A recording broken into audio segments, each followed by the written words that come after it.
The only constant thing in life is what? Change. Hi guys, welcome back to my channel. Today we're going to talk about something that is super important but often overlooked, which is how to create a personalized hygiene routine for you. I know that hygiene is personal and what works for one person might not work for you, but the key to feeling confident, fresh, and put together every time is having a personalized routine that is made just for you. In this video, I'll break it down step by step how to evaluate your current habits, choose the right products, and build a routine that fits your lifestyle perfectly. By the end, you have all the tools you need to create a hygiene plan that is effective and sustainable. Let's dive in. Step 1. Evaluate your current routine. The first step to creating a personalized hygiene routine is to evaluate your current habits. Take a moment to think about your current habits. Are there things that I could improve? Ask yourself questions like, do I feel fresh all day or do I need to touch up often? Are there certain products I'm using that irritate my skin or that don't work quite well?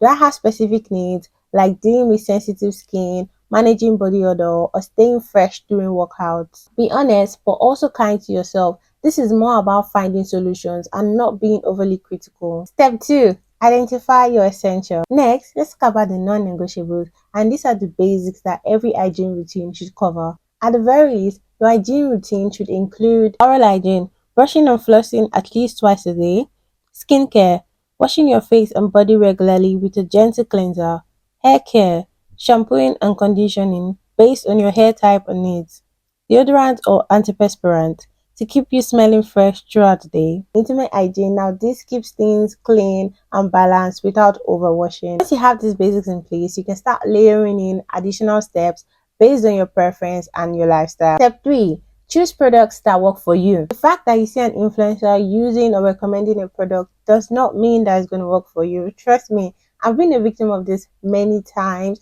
I see people use something, they're like, oh, this cleared my acne, this gave me glass skin in 1 week, and I rush to the market to go get mine. But it doesn't work actually, because we all have different skin types and different products that work for us based on that. So it's important to actually consider your skin type and your hair type. Now, do you have oily skin? Do you have dry skin? Do you have sensitive skin? And an easy way to know what kind of skin you have, especially on your face, you can get like brown paper and then you put it on your face. Like if you put it on your T-zone areas, so your cheeks, your forehead, and if you leave it there for like a couple of minutes and when you take it off, it's oily, then you know you have oily skin. When you take it off, it's dry, then you know you have dry skin.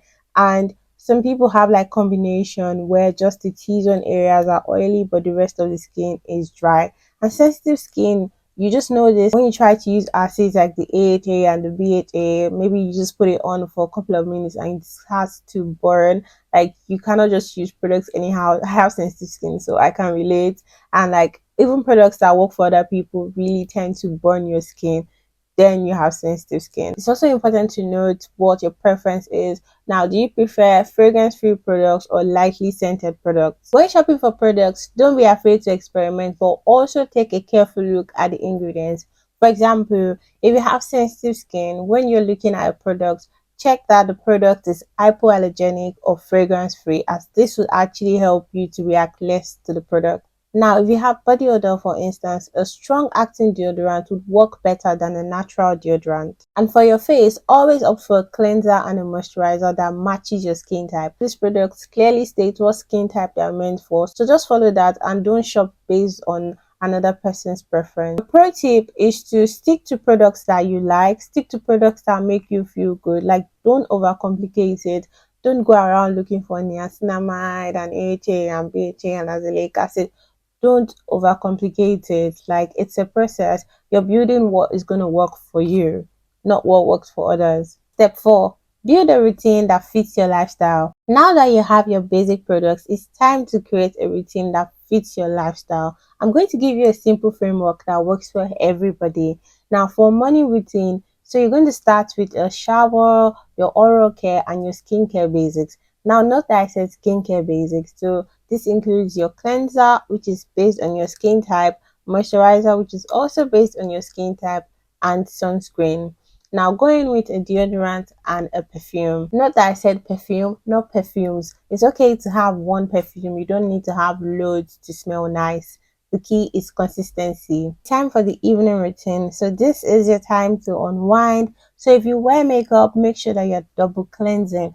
Now, what double cleansing means is that you're cleansing twice. So the different ways you can double cleanse, I feel like there are different ways according to me. Anyway, so one I can recommend is you go in with like a cleanser, which is like the simple cleanser, the micellar water cleanser, and then you use that with a cotton pad to just wipe the makeup off of your face, and then you go in with a normal foaming cleanser. The way is to use an oil cleanser and then go in with a foaming cleanser, whichever works best for you and your skin type. Now, it's also important to exfoliate 2 to 3 times a week to get rid of the dead skin cells and use a richer moisturizer to hydrate overnight. Now, for the weekly habits, these are things you can do to spice up your hygiene routine. So include things like deep conditioning your hair, like shaving, and also things like using a face mask just to feel nice, to feel comfortable. Face masks are not only for ladies, like men can also use face masks, so it's not gender specific. It's all about caring for your skin, self-care.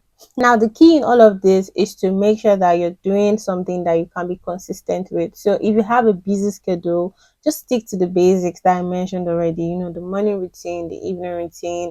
Just stick to the basics. Have a little time on your hand, you can add in the extras just to pamper yourself a little bit. Step 5, track your progress. The final step is to track your progress. Now, I would say after a few weeks, possibly after 2 to 3 weeks, just evaluate what you've been doing. How do you feel? How is it making you feel? Is there any improvement? Is there any changes? Is it getting worse? Just try to reflect on what you've been doing and how it can be improved. It's okay to adjust as needed. It's okay to take out certain products. It's okay to stop using certain products. I remember when I got prescribed azelaic acid and I tried it for like a week and it kept burning my skin every night. When I called, they were like, oh yeah, it's supposed to burn. No, nothing is supposed to burn your skin, please. So I stopped using it. It doesn't matter that like I bought it, but it's not working for me. I'm not going to damage my skin just because I bought it, right? So just do what works for you. And that's why I suggested starting with a basic routine, one that you don't have to spend too much money, so you're not actually losing if it doesn't work for you. Right. So remember, a good hygiene isn't set in stone and it should evolve actually. It's meant to evolve with your needs and your preferences because these change over time. The only constant thing in life is what? Change. Yeah. There you have it. Creating a personalized routine does not have to be complicated, doesn't have to be difficult. Once you follow all the steps, I'm pretty sure you'll be able to find a routine that works for you based on your preferences and based on your lifestyle. If you found this video helpful, feel free to like and subscribe and also share this video with someone that needs a little inspiration on their glow up journey. On this channel, we talk about glow up, hygiene tips and tricks and how to become a better person. Thanks so much for watching and I'll see you in the next one. Bye.